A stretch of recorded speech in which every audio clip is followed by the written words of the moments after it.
With our armature complete, let's go in and start breaking down the movement and establishing the structure for all of our keyframes in our walk cycle animation.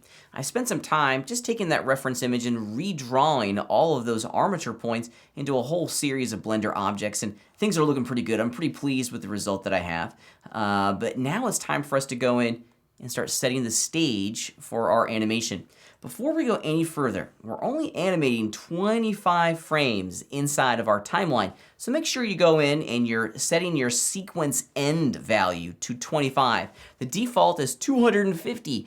We don't want to deal with that many of animation frames inside of our environment. So make sure you put this to 25 and then zoom in on your timeline so you're just seeing all of those animation frames, okay? So let's take a tour here real fast on what I've accomplished so far. So inside of my animation layers, of course, I have an animation layer for the ground, another one for the body, and then I made a third one for just the arms. That way I can turn them on and off at ease.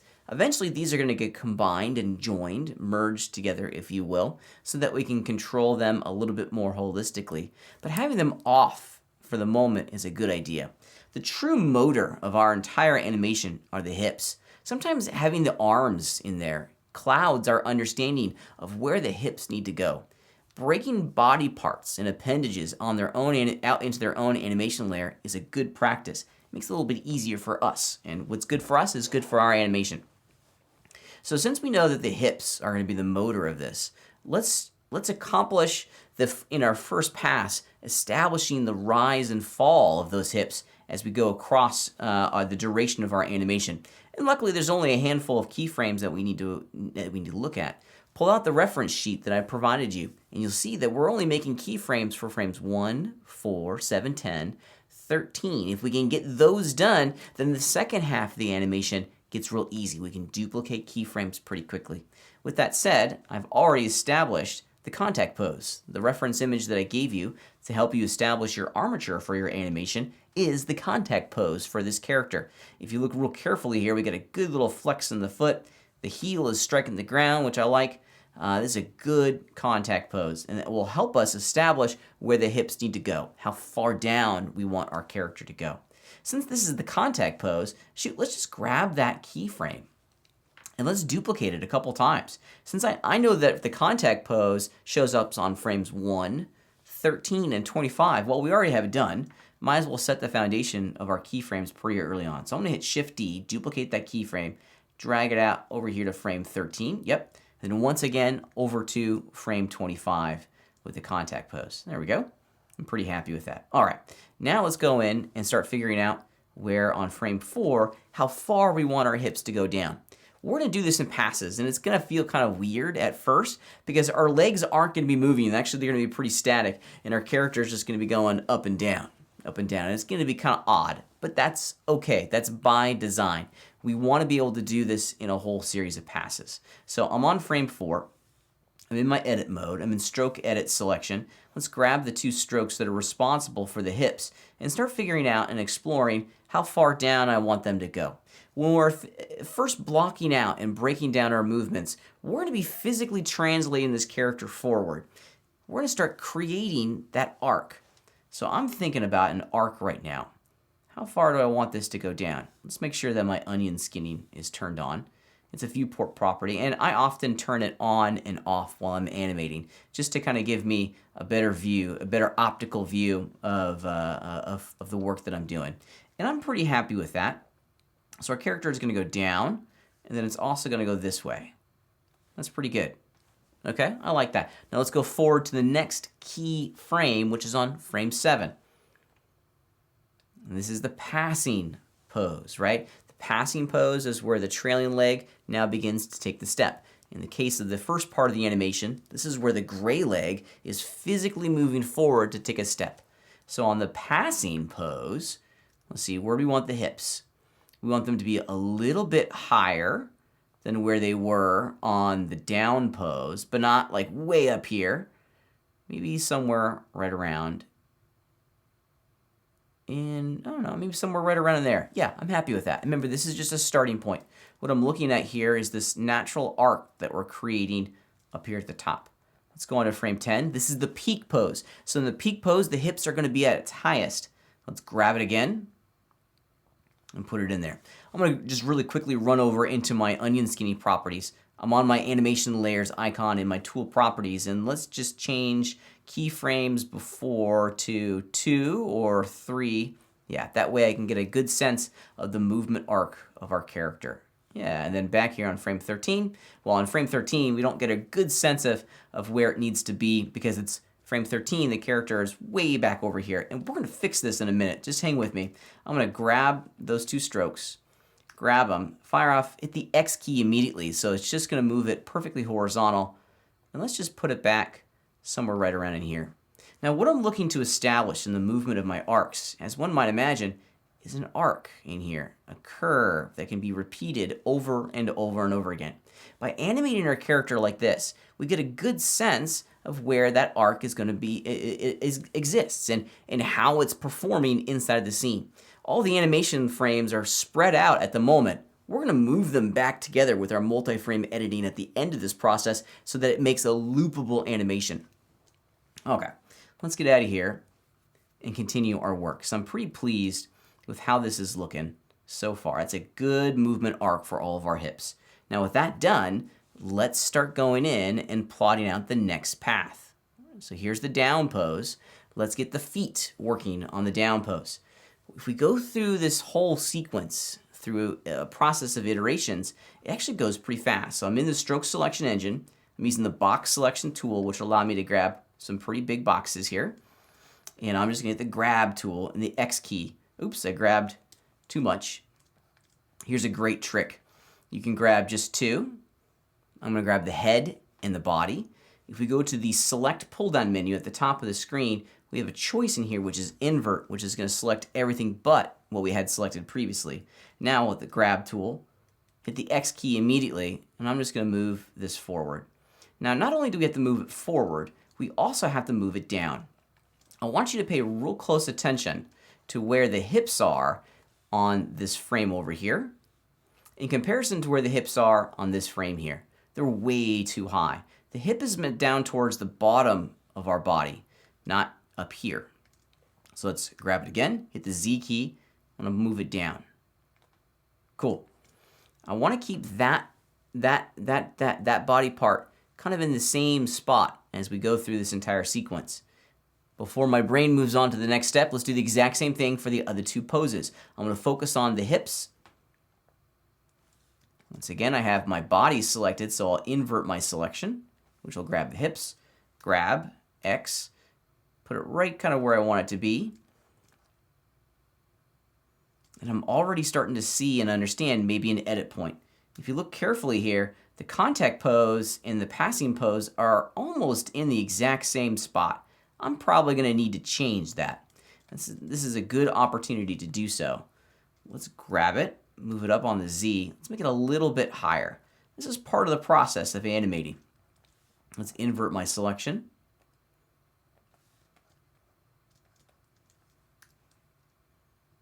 Somewhere right around there. Yeah, I'm happy with that. That's going to be good because now I'm going to have some height in here to make a nice straight leg on my white one. All right. And once again, we're going to stay disciplined here. We're going to do it one body part at a time. It gets really overwhelming and quite difficult if you try to do all the body parts at the exact same time. So by focusing on just a single anatomical feature of your character, it gets easy. Okay, let's invert the selection. I'm going to grab it, put it out over here. Yeah, I'm happy with that. And then on frame 13, which is the last contact, we'll do the exact same thing. Grab it, hold down the X key so it's kind of in the same spot. All right, now we're going to test it. We're going to flip through. I'm grabbing the playhead in my timeline, and I'm just looking at the arc itself, and I'm looking at the hips. Are they wildly moving between the keyframes? Is the location of that anatomical joint generally the same? And if it's generally the same, I'm good with it. It may not be identical, and that's okay. And that's okay. As long as it's close. Remember, this is going to be each one of these frames, each one of these drawings represents 1/24th of a second. So it's going to be okay. If it's ever so slightly off, no one's ever going to see it. Okay? Let's play the animation. Yeah, I'm liking that. I'm starting to get the sense of that natural rise and fall. It's beginning to feel like my character's bobbing. Okay. All right. Let's move on to the down pose. We've established what our animation looks like on our contact pose, but let's look at the down pose. And the onion skinning is really helping us here because we can already start to imagine how we need to pose our character to get that down pose, right? That down pose is super important. We can see that the heel is penetrating through the bottom of the ground plane. Another reason why we did the ground plane, right? We have a really good, strong indication as to how we need to pose our character to make it work inside of the construction of our scene itself. Let's go into the down pose here real fast and start looking at how we can explore this pose itself. Now, I don't care so much for the onion skinning, so I'm going to turn it off in this moment. Turn your onion skinning off from time to time, which is going to help you focus on the drawing that's in front of you. Because now I can very clearly see some of the things that I need to change. Looking at the reference of all the poses laid out in one single line, the one that I gave you, I can already start to see that I need to create this wonderful sense of a bend and a flex. So I'm going to start moving some of these parts and pieces around just by selecting them. And let's see here. I'm not going to move the hip. I want the hip to kind of stay where it is. But these other parts and pieces I can move around.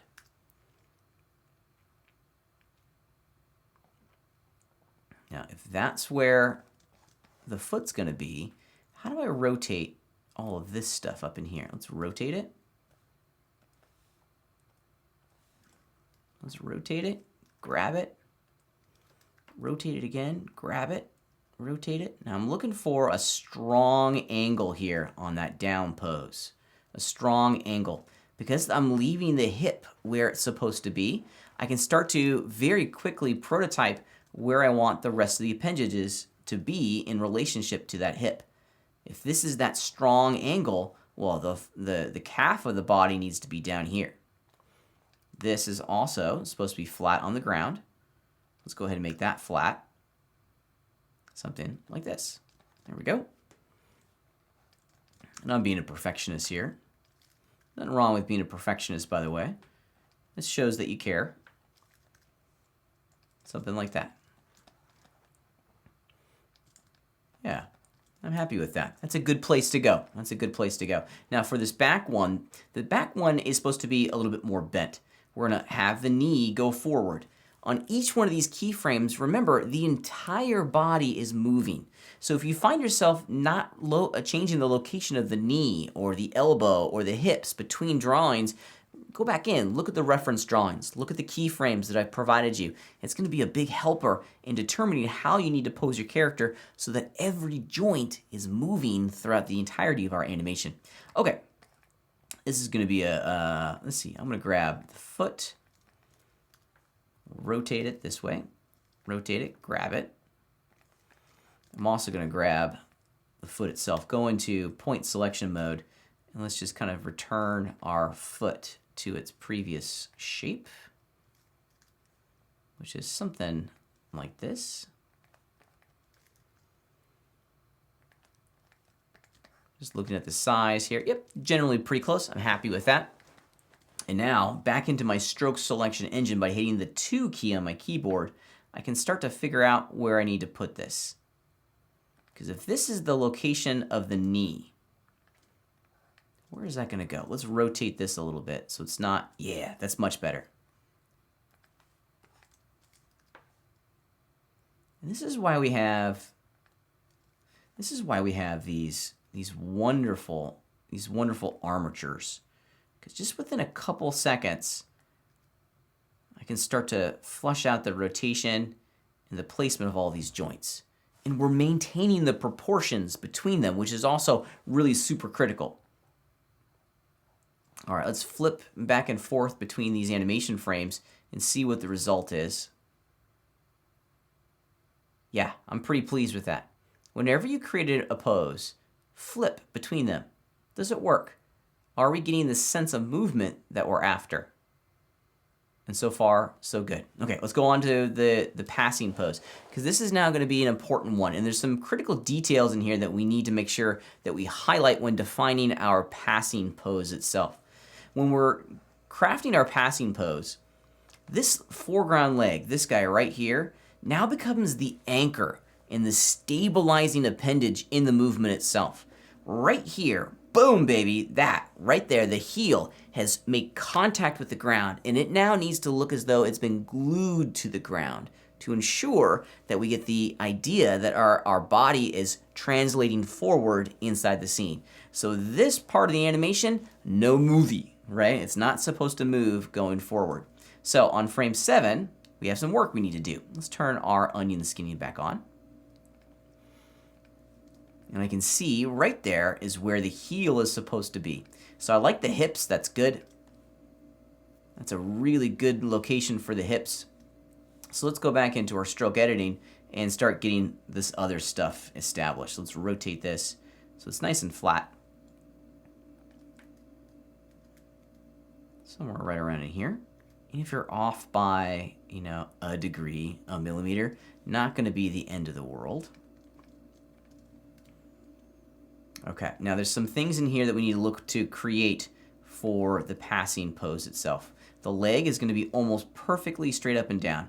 You can give it a tiny little bit of flex, and I mean a tiny little bit. It gives it some flexibility in the poses, but I wouldn't go too far, right? That'd probably be about the extent of what I'd have my leg look like.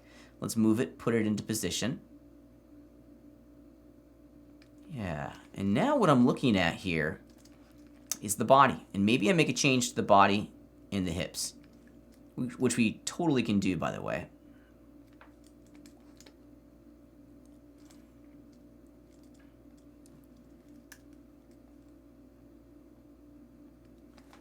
Yeah, I'm liking that. That's good. That's a good start for this foreground leg. Very stable.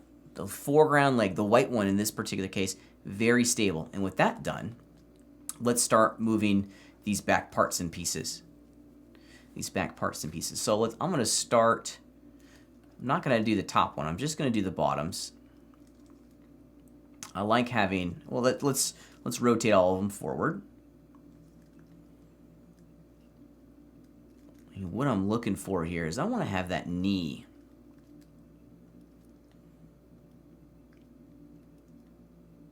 be kind of right here in the front. We're not trying to have it be like, whoa, like way out over here.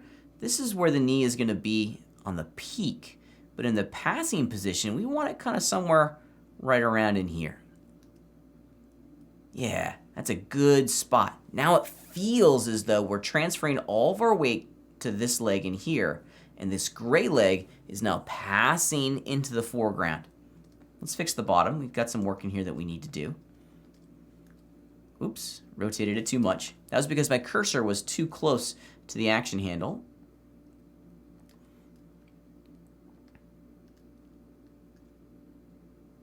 Yeah, something like that, maybe. I can keep working on it. I won't truly have a strong understanding of how this is going to work until I get my animation and movement, but let's flip it a little bit. I think I'm going to make a couple small changes to my animation here. I think I like the idea that this top bit of my foreground leg, let's see if I can go in and select it real quick. Oops, I selected everything. There we go. I'm going to rotate it so it's just a little bit straighter. I had too much of a bend in there. Yeah, I'm liking that. Which is now going to require me to move some of these other pieces, which is all part and parcel. The whole genie gig, as they say. That's from Aladdin, by the way. We can grab it, move it just along the x-axis. There we go.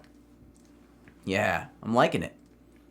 Shoot, oh, here's a creative idea. And this is why we do it in passes, right? Maybe we have this just rotate ever so slightly forward. Like that. That might be kind of cool. Yeah, because now what we're creating here is the illusion that we have a real nice, strong shape, a grounding form inside of my animation. Let's flip it. Does it feel like it's anchored?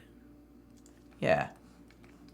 Feels like it's anchored. There's a little bit of a wobble down there between them. We'll see if I can just rotate it ever so slightly.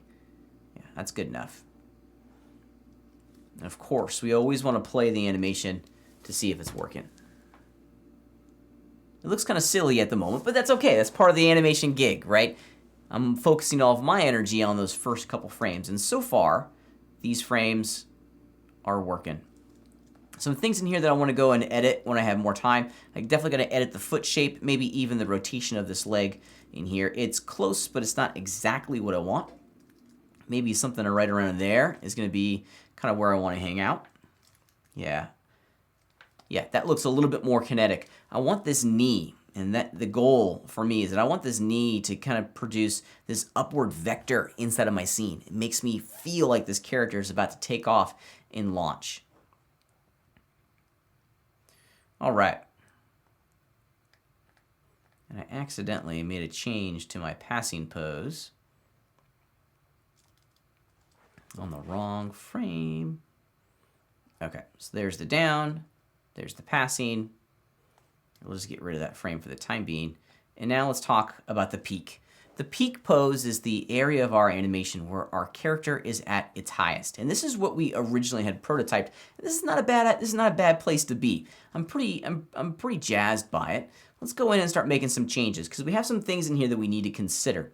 Specifically, we need to ensure that the tip of the toe here on the foot is where the foot was, the tip of the toe on the previous frame. So that's an important idea. Let's get that rocking and rolling the way we want it to. Let's rotate it. In just the toe, because down here on this, we want these guys to be flat on the ground, like this, okay? Which gives us that nice flex. Ideally, what we're after here is a nice angle for the heel. We want there to be some breathing room right around in here to make it feel like the toes are still stuck, but the heel is coming up off the ground, which is in turn going to push this entire leg forward and up. Let's get the rest of this working.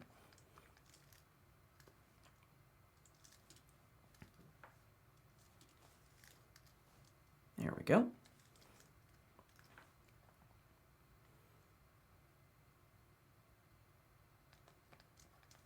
So this is the energy pose.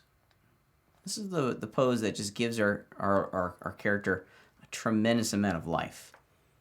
And it's okay that they get stretched out a little bit.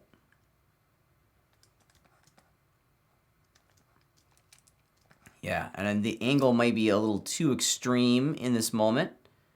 I'm looking at what I had previously done. But let's roll with it. See where this takes us. Let's say experiment and invent. We could always go back in and change things later. Just because we prototyped it one way at the beginning doesn't mean we're necessarily locked into that. Let's get the back leg working the way we want it to work as well. Let's rotate it. This one is a little bit easier to get going here.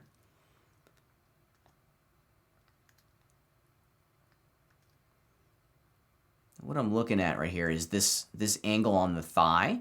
That's a good angle. I want it to be almost a 90-degree angle between the stabilizing anchor leg and this, and that's a good place to go. Let's get all of this in here. We'll rotate that back into something like that. Oh yes, that's a great pose. That's a wonderful pose. Let's see how it works. Down, passing, peak. Feels like we stick the landing right there on the foreground foot. It comes up. And of course, we need to adjust our contact. Now, the cool thing about having all these animation frames spread out from across each other is that we can very quickly start to get a good sense of that locomotion. It feels like we're taking a step in there. We're taking a step. I like it. Okay, cool. This is starting to work. I'm pretty pleased with the construction of all of this. And this is what we have to go through when we're designing all of our animations. We break it down to body parts. We have the head and the body, the hips. Then we work on one leg, and then we work on another leg. If we do it in a whole series of passes, within about 10 or 15 minutes or so, we now have the basic framework for our animation already done.